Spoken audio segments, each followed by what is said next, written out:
and welcome to the Sportwalk Trail Blog. The whole point of this trail blog was that I was going out between two storms. We had a big storm yesterday, and on the news they said it's the most powerful storm for 10 years, but where we were it didn't feel like that. And I always like going out after a storm, just that curiosity, you know, what's happened, what state are the trails in, are there any fallen trees? But to be honest, it's it's kind of like it always is. There's a few twigs on the ground. The only thing which is actually showing you that there was a storm last night, the conditions underfoot, it is really just muddy and slippery and horrible. Really not nice.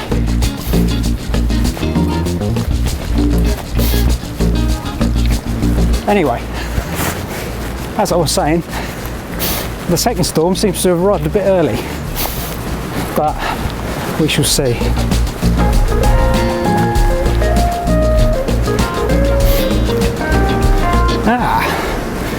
We do have a little bit of storm damage.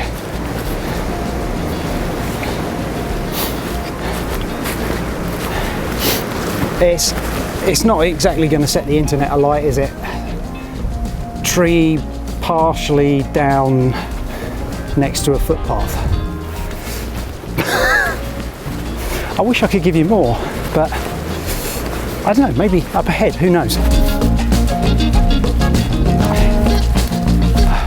You get days like this, don't you? I mean, if it's been snowing or something, you think, oh, let's get out and it's going to be really good. And you get out and it's just a bit sort of...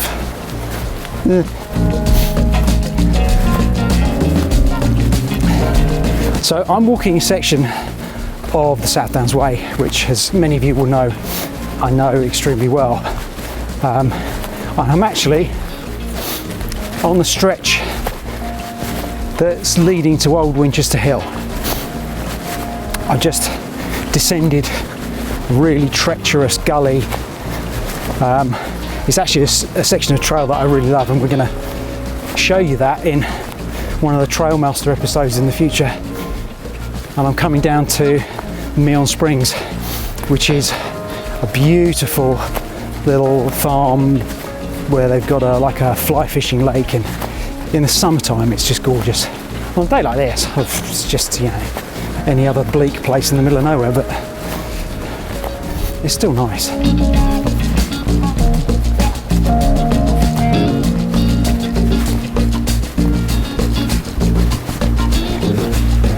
It's a bit tricky on this trail because in the winter time the conditions can get really, really poor in places. The county council and volunteer groups have done a lot of work clearing sections, reinforcing sections, putting new aggregate down on the ground. But the interesting thing, a lot of these trails, if you were to scrape away the mud that you find under your feet, if you scrape that away, you probably actually find quite a decent, substantial aggregate trail.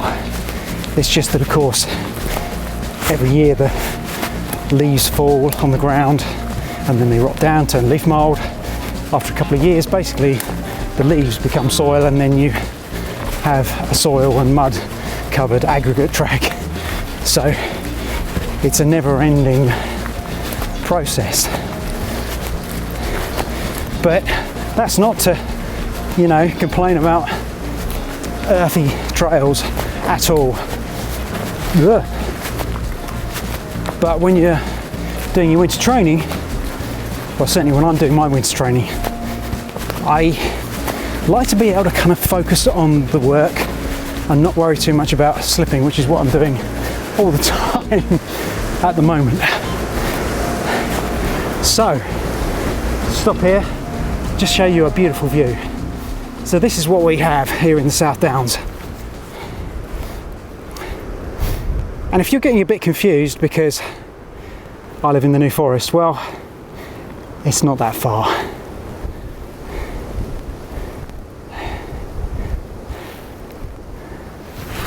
I've got to be honest, I'm not sure I did that view justice. This little camera, as good as it is, has its limitations. Oh, a rainbow. I mean, it's not the biggest rainbow in the world, but not doing too well today on my between two storms walk, so I'll take anything I can get. I don't know if you can see that. Anyway, so it's a beautiful piece of the world, and it's a part of the country that I love. And also for me, it represents more challenging terrain than I can find in the forest. The forest is beautiful. It does have hills, it does have climbs. Some of them are actually quite steep, and they're testing, but they are kind of short, sharp ramps. So when you're in training for an ultra, it's always a good idea, if you can, to go somewhere that's got more sustained, longer climbs to do your hill work. So I come over to the Downs an awful lot. It is kind of my second trail home. And the South Downs Way in particular, it's just got so many memories for me that it's always nice coming back. Although I seem to remember the last time I stood in this spot, I was kind of in a bit of a deep, dark place. It was day 2. I say day 2, you know, I was still going non-stop, but I'd gone through the night. I was coming out the other side and heading up towards Old Winchester Hill, and then beyond that was Beacon Hill, which was my nemesis. So I was a bit of a low ebb here, which is a shame because it is a particularly lovely little spot. Anyway, I'm supposed to be training and you're supposed to be coming with me, so we better not stand around here gassing about how beautiful the trail is. Let's crack on.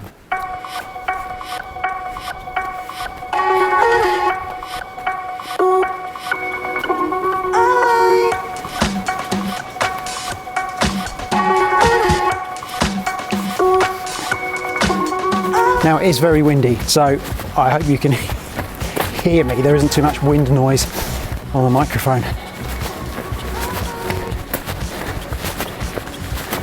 So it's not a beautiful sunny day like my last blog, but the sun is coming out and the rain doesn't seem to have hit too hard, so it's just lovely to be out.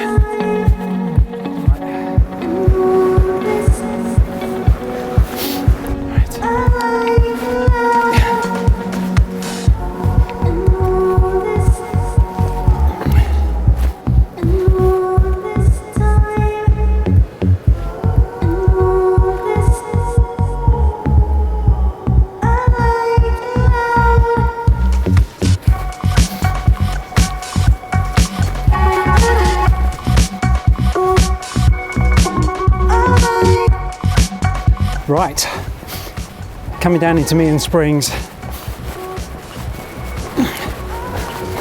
I've always loved this little concrete descent. You can really get up some speed.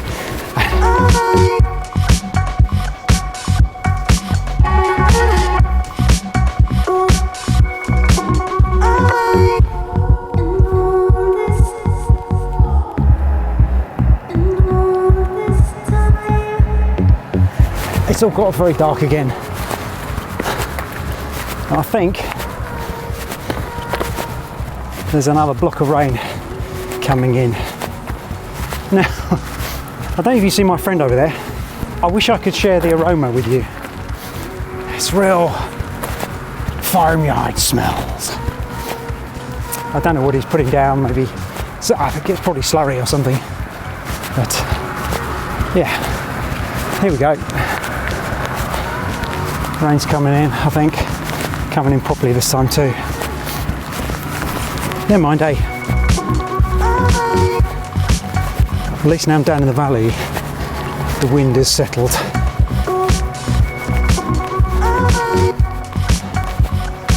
I think the sunglasses were a bit optimistic.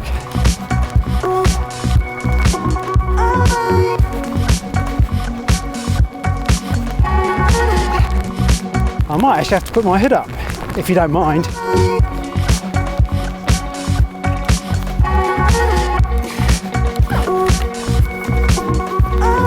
Talk amongst yourselves for a minute.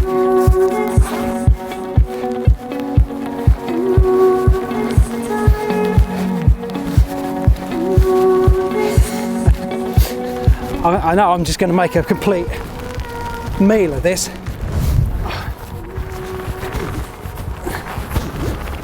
Face back to the wind when you're trying to put your hood up.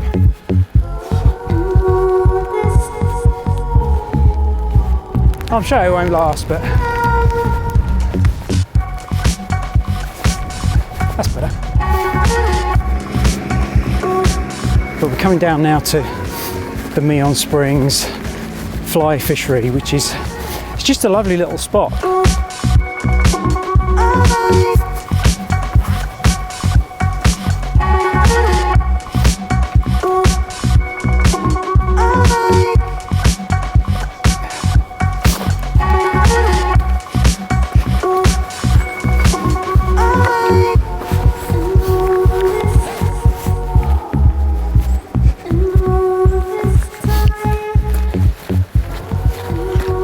It's amazing, isn't it?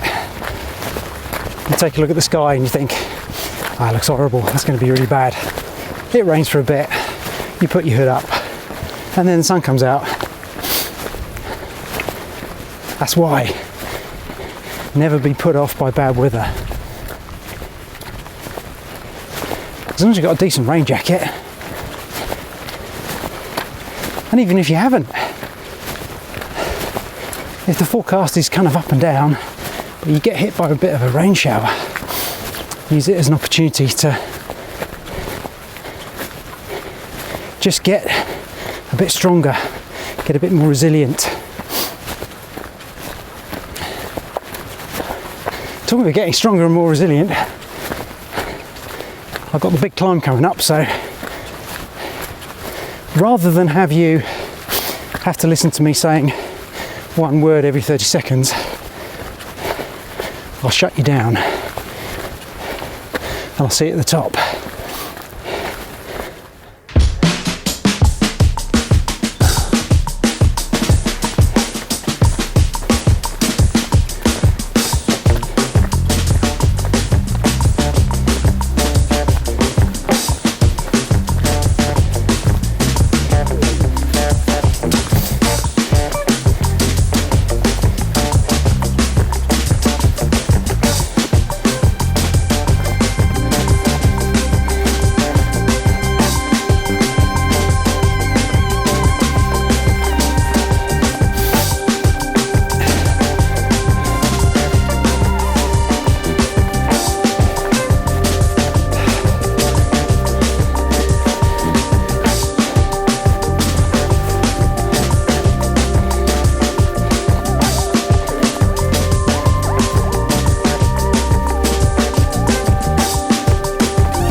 Hard work.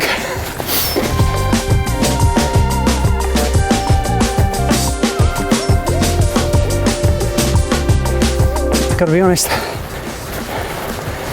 it's not been made any easier by the slippery conditions underfoot.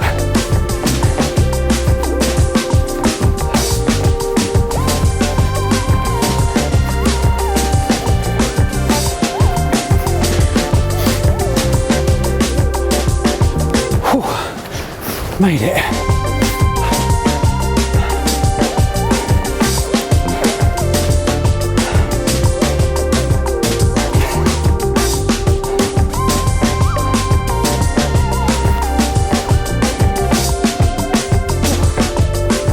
Well, I'm nearly back in the car. I kind of feel like I haven't really told you or shown you anything, but the whole point was to try and hopefully see some trail damage from the storm, but sadly there wasn't any, so what can you do? But anyway, it is still a beautiful day on the South Downs.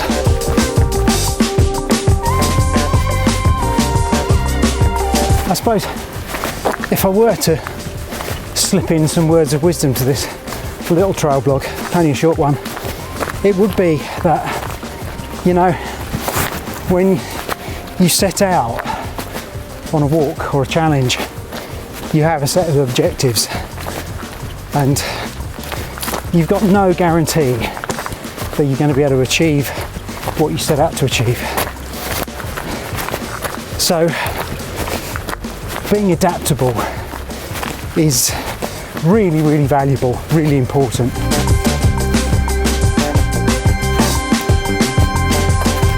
A guy I knew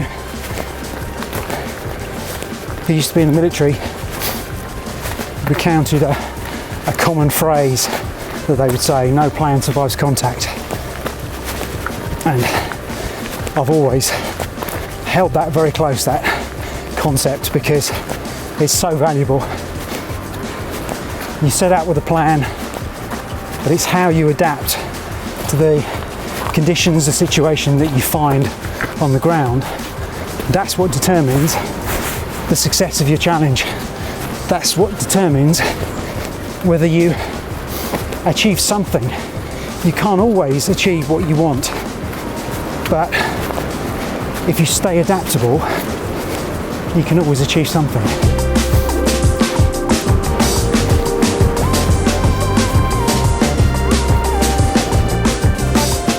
Nearly back of the car, so I'm going to say adios amigos. Enjoy your sport walking, keep getting out there on these cold winter days. You'll be glad you did, and I'll see you again soon.